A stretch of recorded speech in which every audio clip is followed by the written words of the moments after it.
Welcome to my story farm house. అలా భైరవ ఎంతో సంతోషం నింపుకున్న కళ్ళతో స్వర్ణపేటికను తెరుస్తూ, ఇది మీ మావయ్య గారు మీకోసం పంపించారట దేవి అన్నారు. ఆ మాట వినగానే నా మనసు సంతోషంతో తేలిపోయింది.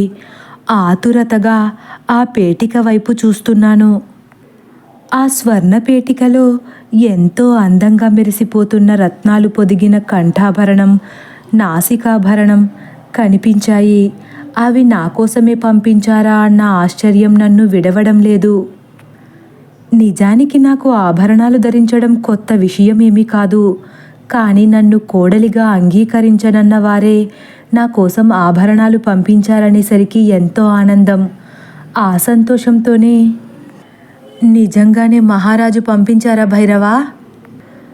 మీరు నన్ను తృప్తిపరచడానికి అలా చెబుతున్నారా అని దీనంగా చూశాను. మీకు కొత్తగా తృప్తి కలిగించాల్సిన అవసరమేముంది దేవి? మీ ఆత్మసంతృప్తి మీకు ఉన్నతమైన ఆభరణం. అందుచేతనే కదా రాజభోగాలు విడిచి నా కోసం ఎక్కడుంటున్నారు. అటువంటి నేను మీకు తృప్తిని కలిగించగలనా? ఇది నిజంగానే మా తండ్రి గారు పంపినదే. మరి అయితే అదేదో మహారాజే తన స్వహస్తాలతో నాకు కానుకగా ఇస్తే నేను ఇంకా సంతోషపడేదాన్ని కదా. ప్రస్తుతానికి కాలం మనకు అనుకూలంగా లేదు కదా దేవి. మా తండ్రి గారికి మీపై ఎటువంటి ద్వేషం లేదు మహారాణి. ఇక మారాల్సిందల్లా మా తల్లిగారి మనసే. ఆ సమయం కూడా తొందరలోనే ఉందనిపిస్తుంది అంటూ ఆ కంఠాభరణాన్ని తీసి ఎదురుగా పార్వతీ పరమేశ్వరుల విగ్రహాల వైపు చూస్తూ నా మెడలో అలంకరించారు భైరవ. ఈ నాసికాభరణాన్ని కూడా ధరించండి దేవి. ఇది మా వంశపారంపర్యంగా వస్తున్న నాసికాభరణం. దీనిని ధరించి మీ అత్తింటి పేరు ప్రఖ్యాతలను ఇంకా ఉన్నత శిఖరాలకు తీసుకువెళ్తారని ఆశిస్తున్నాను అంటూ ఆ నాసికాభరణాన్ని నా కుడి చేతిలో వేశారు. నేను అప్పటి వరకు ఉన్న నా నాసికాభరణాన్ని తీసి పక్కన ఆ పేటికలో జాగ్రత్త చేసి దానిని సగౌరవంగా ధరించాను. అలా ఆ రోజు కాస్త సంతోషంగా గడిచిపోయింది. మరునాడు సమయం ఉదయం 6 గంటలవుతుంది. దేవి, ఇందువదన, లేవండి మహారాణి. సూర్యభగవానుడు కూడా కర్తవ్య నిర్వహణను స్వీకరించేశారు. మీరు ఇంకా ఇలా నిద్రపోతున్నారేమిటి అని నా చెవిలో నెమ్మదిగా అన్నట్లు వినిపించింది. గబుక్కున కళ్ళు తెరచి చూశాను. నేను కళ్ళు తెరిచేసరికి నా తల భైరవ ఒడిలో ఉంది. నా కళ్ళకు అతి చేరువలో భైరవ మోము కనిపిస్తుంది. ఎటు చూసినా ప్రొద్దు తిరుగుడు పువ్వులా వెలుగు విరబూసింది. ఒక్కసారే కంగారుగా పైకి లేచి అటూ ఇటూ దిగ్భ్రాంతితో చూస్తూ, ఇంత వెలుగు వచ్చినా నాకు మెలకువ రాలేదేంటి భైరవా అని ఆశ్చర్యంగా అడిగాను. ఆ ప్రశ్న నేను కదా వేయాలి. నాలో ఒక్కసారిగా ఏదో కలవరం మొదలైంది. ఎందుకో మొదటిసారి భయంతో కంగారు మొదలైంది. ఏమైంది దేవి, అలా ఉలిక్కి పడుతున్నారు? మీ కళ్ళలో ఈ కలవరానికి కారణమేమిటో నేను తెలుసుకోవచ్చా? నాకు ఊహ తెలిసినప్పటి నుండి ఎప్పుడూ నేను ఇంత సమయం నిద్రపోలేదు భైరవా. ఏదో జరిగింది అని అనుమానంగా అన్నాను. బాగుంది మీ భయం. ఇంత చిన్న విషయానికి అంత కలవరపడుతున్నారా? శరీరం అలసిపోయి విశ్రాంతిని కోరుకుని ఉంటుంది, అంతే దేవి. లేదు భైరవా, అలా ఎప్పటికీ జరగదు. భూమిపై నక్షత్రాలు ప్రకాశించినా, ఆకాశంలో చెట్లు మలచినా ఆశ్చర్యపోనక్కర్లేదు. కానీ నేను ఇంతసేపు నిద్రపోవడం చాలా ఆశ్చర్యంగా అనిపిస్తుంది. ఏమిటి దేవి, అసలు ఏం జరిగి ఉంటుందని మీ అనుమానం? అదే తెలుసుకోవాలి భైరవా అని అంటూ నెమ్మదిగా పైకి లేచాను. నా తల మొత్తం గిర్రున తిరుగుతున్నట్లు అనిపించింది. కళ్ళు బయర్లు కమ్ముతున్నాయి. ఎలా లేచానో అలానే భైరవని పట్టుకుని మంచంపై కూలబడిపోయాను. దేవి, ఏమైంది? మీ ఆరోగ్యం బాగానే ఉంది కదా? భైరవ నా తలను ఆయన గుండెలకు ఆంచుకుని జడిసిపోతూ అన్నారు. నేను ఊహించినది జరిగింది. తల తిరుగుతుంది భైరవ. లేచి నిలబడలేకపోతున్నాను. నా నోటి నుండి మాట కూడా సరిగ్గా రావడం లేదు అంటున్న నా కళ్ళు నెమ్మదిగా మూసుకుపోతున్నాయి. దేవి, దేవి, మీకేమైంది? ఇప్పుడే రాజవైద్యులకు కబురు చేస్తాను, అప్పటి వరకు ఓపిక పట్టండి అని కంగారుగా అక్కడి నుండి బయటకు వెళ్ళారు భైరవ. చాలా కొద్ది సమయంలోనే రాజవైద్యులను తీసుకుని భైరవ నా దగ్గరికి వచ్చారు. మంచంపై నిస్సత్తువగా పడి ఉన్న నన్ను చూసి నా నాడి పరీక్షించి నా వ్యాధి లక్షణాలు కనుక్కున్న తర్వాత, యువరాజా, యువరాణి ఏదో విషప్రయోగానికి గురైనట్లున్నారు అని చెప్పారు. ఆశ్చర్యం మా ఇద్దరి వంతైంది. విషప్రయోగమా? భైరవ కళ్ళు కోపంతో దగ్గర పడ్డాయి. ఆందోళన చెందవద్దు యువరాజా, యువరాణి ఏదో విషపూరితమగు గాలిని పీల్చినట్లున్నారంతే. అంత ప్రమాదకరమైన వృక్షాలు కానీ పొదలు కానీ ఈ భవనం చుట్టుపక్కల ఏమీ లేవు కదా ఆచార్య. అదే నేను ఆలోచిస్తున్నాను యువరాజా. నాకు అంతు పట్టడం లేదు. ప్రస్తుతానికి యువరాణి పరిస్థితి చక్కబడడానికి కొన్ని ఔషధ గుళికలు ఇస్తాను. యువరాణి పరిస్థితి కాస్తైనా మెరుగుపడుతుందేమో చూద్దాం అని రాజవైద్యులు నాకు కొన్ని ఔషధాలు ఇచ్చినప్పటికీ నా పరిస్థితి ఏమాత్రం మెరుగుపడలేదు. సరికదా, అంతకంతకు క్షీణించిపోతుంది. నా శరీరంలో ఒక్కొక్క అవయవం కదలికను కోల్పోవడం మొదలుపెట్టింది. రాజవైద్యులు మళ్ళీ వచ్చి నా పరిస్థితిని చూసి గాబరా పడిపోయి, ఎన్ని విరుగుడు ఔషధాలు ఇచ్చినా యువరాణి పరిస్థితి మెరుగుపడడం లేదంటే యువరాణి ఏదో ప్రాణాపాయ స్థితిలో ఉన్నారు యువరాజా అని భయపడుతూనే చెప్పారు ఆచార్యుల వారు. ఆచార్య, అలా అనవద్దు. అసలు నా దేవికి ఏమైంది? నిన్నటి వరకు ఆరోగ్యంగానే ఉన్నారు కదా. ఒక్క రాత్రిలో ప్రాణాపాయ స్థితికి చేరుకోవడం సాధ్యమేనా? అది యువరాణి శరీరం ఎన్నో విద్యలు అభ్యసించి ఈ పాటికి రాటుదేలిపోయి ఉండాలి కదా. ఒక్క రాత్రిలో అంతటి ప్రమాదకర స్థితికి ఎలా చేరుకుంటారు? మీరు కూడా మమ్మల్ని భయపెట్టి ఇబ్బంది పెట్టాలని చూస్తున్నారా అని కంగారు పడిపోయారు భైరవ. అయ్యయ్యో, అవేమి మాటలు యువరాజా. మీరు చిరుప్రాయం నుండి నా కళ్ళ ముందే పెరిగారు. మీరు ఎప్పటికీ సుఖంగా ఉండాలని కోరుకుంటాను తప్ప మిమ్మల్ని ఎప్పటికీ ఇబ్బంది పెట్టను. నేను నిజమే చెబుతున్నాను. యువరాణి పరిస్థితి నా చేయి దాటిపోయేలా ఉంది. అలా అనకండి. మీకన్నా గొప్ప వైద్యులు ఎక్కడ ఉంటారో తెలియజేయండి. తక్షణమే వారిని తీసుకువచ్చి యువరాణిని కాపాడుకుంటాను. నాకన్నా గొప్ప వైద్యులు అంటున్నారంటే మీకు నా మీద నమ్మకం పోయినట్లుంది. అది కాదు ఆచార్య. వాళ్ళ సంభాషణ వింటున్న నేను భైరవ పడుతున్న ఆవేదనను గ్రహించి, భైరవ, ఒకసారి ఇలా దయచేయండి అని నెమ్మదిగా అన్నాను. భైరవ మాత్రం వేగంగానే నా దగ్గరకు వచ్చేశారు. మీకేం కాదు దేవి, మీ ప్రాణానికి ముందు నా ప్రాణాన్ని అడ్డేస్తాను అని నా పక్కన కూర్చుని నా తలపై చేయి వేసి నిమురుతున్నారు. భైరవ, మీ కళ్ళలో ఇంకెప్పుడు కన్నీటిని చూడకూడదు నేను అంటూ నా నాసికకు ఉన్న ఆ నాసికాభరణాన్ని తీసి భైరవ చేతిలో వేసి, భైరవ, దీనిని తీసుకువెళ్ళి మహారాజు పంపిన కంఠాభరణం ఉన్న ఆ స్వర్ణపేటికలోనే జాగ్రత్తపరచండి. నేను కోలుకున్నాక దీనిని మళ్ళీ తిరిగి ధరిస్తాను. అప్పటి వరకు ఈ నాసికాభరణం ఎవరి కంట పడకూడదు అని చెప్పగానే భైరవ తన చేతిలో ఉన్న ఆ నాసికాభరణం వైపే అనుమానంగా చూస్తున్నారు.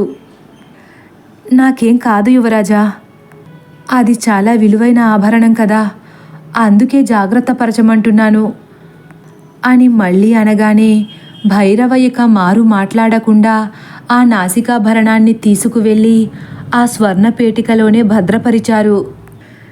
ఎప్పుడైతే ఆ నాసికాభరణాన్ని తీసివేశానో అప్పటి నుండి కొద్దిగా ఆచార్యుల వారి ఔషధాలు నా ఆరోగ్యంపై పనిచేయడం మొదలుపెట్టాయి. అప్పుడు అర్థమైంది నాకు, మహారాజు నాకు ఆ ఆభరణాలను పంపింది ప్రేమతో కాదు, నాపై ద్వేషంతో నన్ను శాశ్వతంగా భైరవకు దూరం చేయాలనే ఉద్దేశంతో అని. భైరవకు వారి తల్లిదండ్రులపై ద్వేషం కలగకూడదన్న ఉద్దేశంతోనే అంతటి బాధను కూడా గుండెల్లో దాచుకుని ధైర్యంతో ఉన్నాను. అలా సుఖం తప్ప కష్టమెరుగని నా జీవితంలో కష్టం తన ఉనికిని చాటుకోవడం మొదలుపెట్టేసింది. తన తండ్రిగారు నాపై విషప్రయోగం చేశారని తెలియని భైరవ మాత్రం నాకు రాజవైద్యులు ఇచ్చిన ఔషధాలు మెరుగ్గా పనిచేశాయని చాలా సంబరపడిపోయారు. ఆ రోజు నుంచి నన్ను ఇంకా అత్తారుబత్తంగా చూసుకోవడం మొదలుపెట్టారు. అంతటి ప్రేమను తట్టుకోవడం నా వల్ల కావట్లేదు.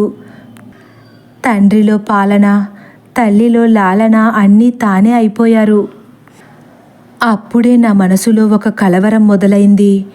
మహారాజు కుటుంబం భైరవ నాపై చూపించే ఆ ప్రేమను చూసి ఓర్వలేక నన్ను భైరవని దూరం చేయడానికి ఇంకా ఎన్ని పన్నాగాలు పన్నుతారోనన్న కలవరం నాలో ఎక్కువైపోయింది. నా ఆరోగ్యం 4 రోజుల్లో మొత్తం కుదుటపడింది. అప్పుడే నాపై జరిగిన ఆ విషప్రయోగం నిజంగా మహారాజు పన్నాగమా లేక ఇంకెవరిదైనానా అని తెలుసుకోవడానికి చంద్రగుప్తుడితో మాట్లాడి కూపీలాగాలనుకున్నాను. కానీ అది సరైన సమయం కాదని నాకు తెలుసు. ఎందుకంటే రాజ్యంలో భైరవ పట్టాభిషేకానికి ఘనంగా సన్నాహాలు జరుగుతున్నాయి కాబట్టి.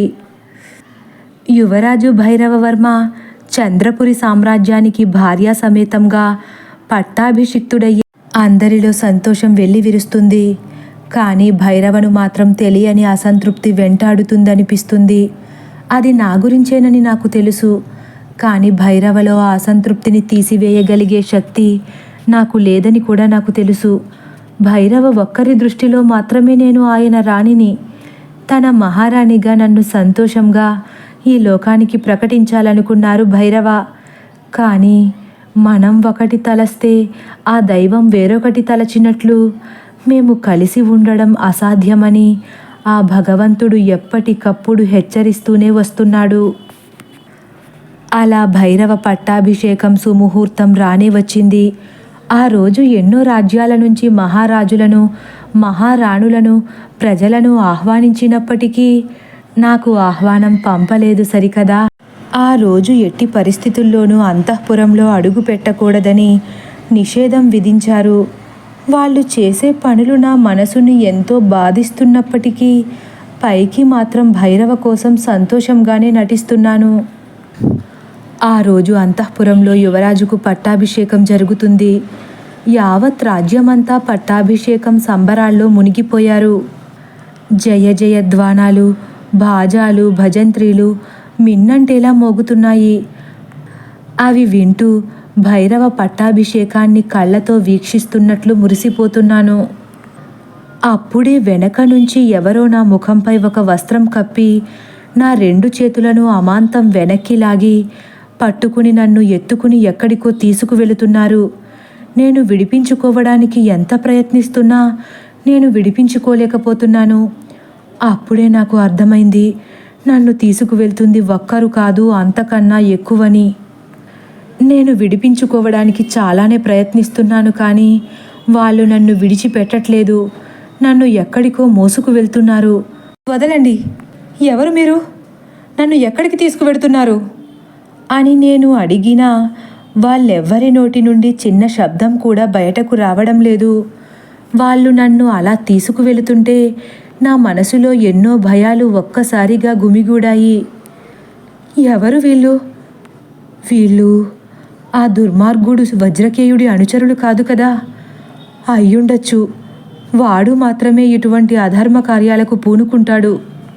నా భైరవకి ఈ విషయం ఎలా తెలియపరచాలి అనుకుని ఎంతో తీవ్రంగా ఆలోచించడం మొదలుపెట్టాను. అలా నన్ను వాళ్ళు ఒక చోటికి తీసుకువెళ్ళి కిందకు దింపారు. తక్షణమే నేను నా ముఖానికి ఉన్న ఆ వస్త్రాన్ని తొలగించబోతుంటే అమాంతం నా 2 చేతులను దగ్గరకు లాగి తాడుతో కట్టేశారు. నా కంటికి ఏమీ కనపడడం లేదు, నా చెవికి ఏమీ వినపడట్లేదు. ఇక్కడ ఉన్నది ఎవరో తెలియచేయండి. ఒక మహారాణిని బంధించే ధైర్యం ఎవరికి వచ్చింది? నేను ఈ రాజ్యానికి ఏమీ కాకపోయినా వేరొక రాజ్యానికి కాబోయే మహారాణినని మరచిపోయి ప్రవర్తిస్తున్నారు. దీనికి పర్యవసానం అనుభవించక తప్పదు.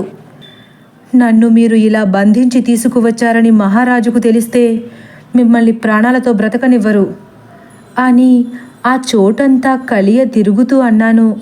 అదొక పెద్ద గదిలా అనిపిస్తుంది. నేను ఎటు నడుస్తున్నా నా కాలికి చేతికి ఎటువంటి వస్తువులు అందడం లేదు. ఏ ఒక్కరూ కూడా నా ప్రశ్నలకు సమాధానం ఇవ్వడం లేదు. అప్పటి వరకు వచ్చిన అడుగుల శబ్దం కూడా దూరమైపోయి ఆ ప్రదేశమంతా నిశ్శబ్దం అలముకుంది. తిరిగి తిరిగి నా కాళ్ళు అలసిపోయాయి. అరిచి అరిచి నా గొంతు మూగబోయింది. ఇక పోరాడే శక్తి లేక ఉన్న చోటే నేలపై కూర్చుండిపోయాను. సమయం గడిచిపోతూ ఉంది. ఎవరు నన్ను కాపాడడానికి రావడం లేదు. నన్ను బంధించిన వాళ్ళు కూడా నా ఆకలి దప్పికల గురించి కూడా ఆలోచించలేదు. అక్కడ అసలు ఏం జరుగుతుందో నాకు అర్థం కావడం లేదు. మంచినీటి చుక్క కూడా గొంతులో పడక నా గొంతు ఎండిపోతుంది. ఆకలితో కడుపు నకనకలాడిపోతుంది. ఆకలి దప్పికల గురించి పక్కన పెడితే నా ముఖానికి కప్పి ఉన్న వస్త్రం వల్ల నాకు ఊపిరాడడం కూడా సన్నగిల్లింది. నేను భైరవతో సంతోషంగా జీవించాలంటే ఎలాగైనా ఈ ఆపద నుంచి బయటపడాలనుకున్నాను. ఎంత విడిపించుకుందామని ప్రయత్నించినా నా చేతులను విడిపించుకోలేకపోతున్నాను. వెంటనే నా బుర్రలో ఒక ఉపాయం తట్టింది. నా నోటిని తెరిచి ఆ వస్త్రాన్ని కాస్త లోపలికి లాగి నా పంటితో చిన్న చిన్నగా రంధ్రాలు చేయడం మొదలుపెట్టాను. నా నాలుక సహాయంతో ఆ చిన్న చిన్న రంధ్రాలనే ఒక పెద్ద రంధ్రంలా మార్చుకోగలిగాను. కాస్త ఊపిరి పీల్చుకున్నాను. అలా నేలపై నిర్జీవంగా వాలి నీరసంగా ఉన్నానే కానీ నా మనసులో ఎన్నో ఆలోచనలు. నన్ను బంధించాల్సిన అవసరం ఆ వజ్రకేయుడికే కాకుండా ఇంకెవరికైనా ఉందా? ఒకవేళ ఆ వజ్రకేయుడే నన్ను బంధించి ఉన్నట్లయితే తన రాజ్యానికి తీసుకువెళ్ళి ఉండాలి కదా. లేదు, వీళ్ళు నన్ను అంత దూరం తీసుకురాలేదు. వీళ్ళు నన్ను చంద్రపురిలోనే ఎక్కడో ఒక చోట బంధించారు. అంటే ఇది ఖచ్చితంగా వజ్రకేయుడి పని కాదు.